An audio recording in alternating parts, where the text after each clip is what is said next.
Hi everyone, welcome back to StyleNovice. Today I'm going to be sharing with you my top 10 sewing kit essentials. So these are the top 10 items I find myself forever reaching for during any of my sewing or fabric related tutorials. So however which way you may have come across me, whether you're watching this on my blog, you found me on Pinterest, you follow my YouTube tutorials, if you enjoy the items and the projects, the DIYs that I am putting out to you guys, then most likely these 10 items are going to come in real handy for you. So let's jump into the items.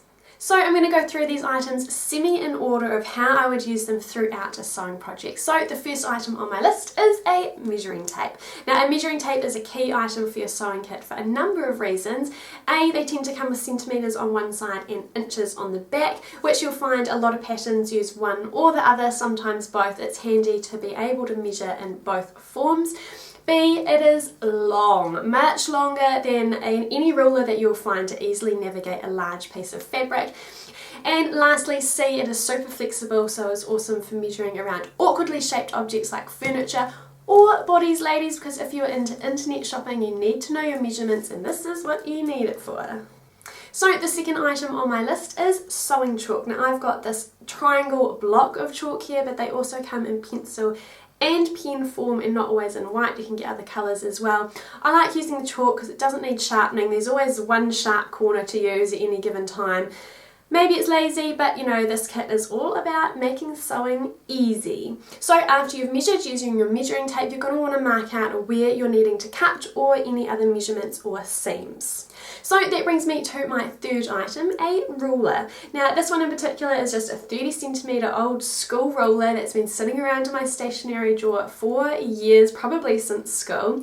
I like the clear ones because you can see through them, obviously, to see the marks that you've made with your chalk after you've used your measuring tape, the last couple of items, and also measuring tapes aren't good to kind of draw along because of their flexibility. So you're going to want to measure, mark out with your chalk, and then join your little dots or lines if you're using a large piece of fabric with your ruler. That brings me to my fourth item, because after you've measured and you've lined and you've ruled, you're going to need to cut your fabric, and you're going to need some fabric scissors. So a good pair of quality fabric scissors will make cutting so much easier for you. They come in varying sizes and shapes and costs. You can pick up really cheap pairs for like $7, $9, and they go right up to $50, $70. Now this is a pair of titanium ones, and the reason I chose them over the other ones, especially the prettier purple pair that I saw, was that these ones have a lifetime warranty, and a good pair of sewing fabric scissors tend to be the pair of scissors that you have around for a lot of years. You know, like your grandma has probably had her scissors for a long time, so it is worth investing in them. You can totally get away with using just craft scissors, but this will make life so much easier.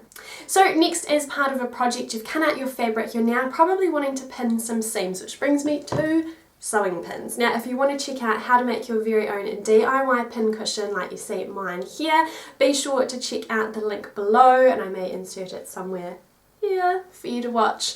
Now again, with pins they come in varying length and head sizes. I really like the faux pearl tips on mine, but they do come with smaller heads to make them easier to fit under your sewing machine footer as you're sewing. So once you've moved on to the sewing phase of your project, you're going to need some thread, and this is the most useful pack of thread I have received so far. It's probably one of my most prized possessions in my sewing kit at the moment. When I received my sewing machine, which was a gift, I received this kit with it, which is a multi-pack of different coloured cottons and the matching bobbins. Now bobbins you don't need to buy, you can hand wind them or you can do them on your sewing machine, but this is just super handy to have them all in one pack. And since I got this set, I have not had to buy any cotton because I have almost any colour for almost any project at the moment until this runs out.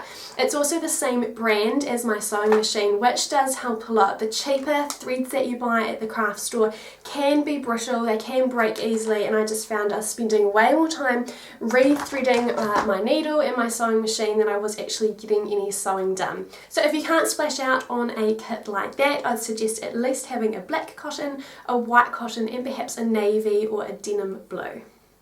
So on to the next item, which is sewing needles. Now whether you're creating a sewing kit for hand sewing or machine sewing, you're always still going to want to have some needles on hand, because there's always that button that needs fixing on someone's shirt at some point in time. That's where just a few key colours of thread can come in handy. When you're purchasing your needles, and these are super cheap, you can pick up a pack of 8 like this for around $1. Make sure you get some varying lengths and make sure that they have some varying head sizes so that you are able to deal with varying thicknesses of thread. A really cool way that I store them is just in this little stationery kit tin that I received one year. It's got a little tray on the inside. I keep the needles that I use most often in a little pull-out tray, and then I've got my extra packs in the bottom there. Now also, if you are creating a kit for your sewing machine kit, you also want to have some spare sewing footer needles. So on to item number 8. This is a must-have in any sewing kit, regardless of what project you're working on. It's a quick unpick. And Murphy's Law is that until you buy one, you'll probably constantly need one and spend hours unpicking work that you've already double stitched at either end. And as soon as you buy one, you're going to stop needing one. So getting to the end of the list now, number 9 is an iron.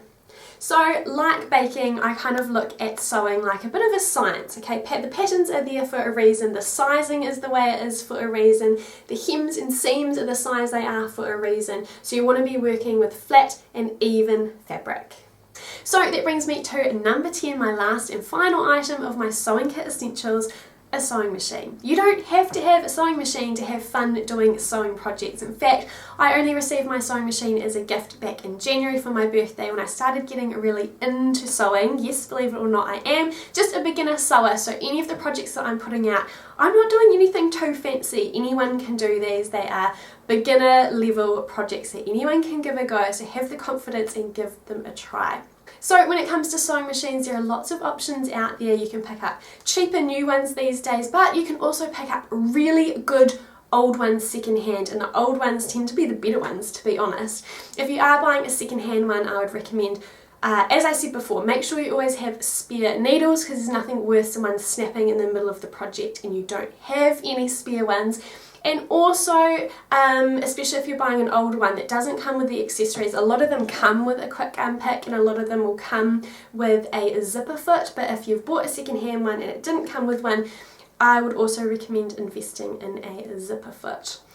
Be sure to check out some of my earlier sewing tutorials, because before I had my sewing machine, I wasn't able to machine sew, so there are lots of fun ideas that you can do for hand sewing. So I've been putting out a lot of sewing tutorials recently. I hope you guys have been enjoying them. There are a good few more to come over the next few weeks, so I thought it was about time that I shared with you my sewing kit essentials. These are the 10 items that I most often reach for throughout my projects. I hope it's been informative. If there is an item that I have not listed that you find you're always reaching for and you think it might be helpful to other new sewers out there who are putting their kit together, leave me a comment in the comment section below so others can read it and you can help share the love of sewing. So that is it for today's video, guys. I hope you've enjoyed it. I hope it's been informative. If you'd like to look back over the list and look back over the reasons why I think these 10 items are important, be sure to go and check out my blog site linked below.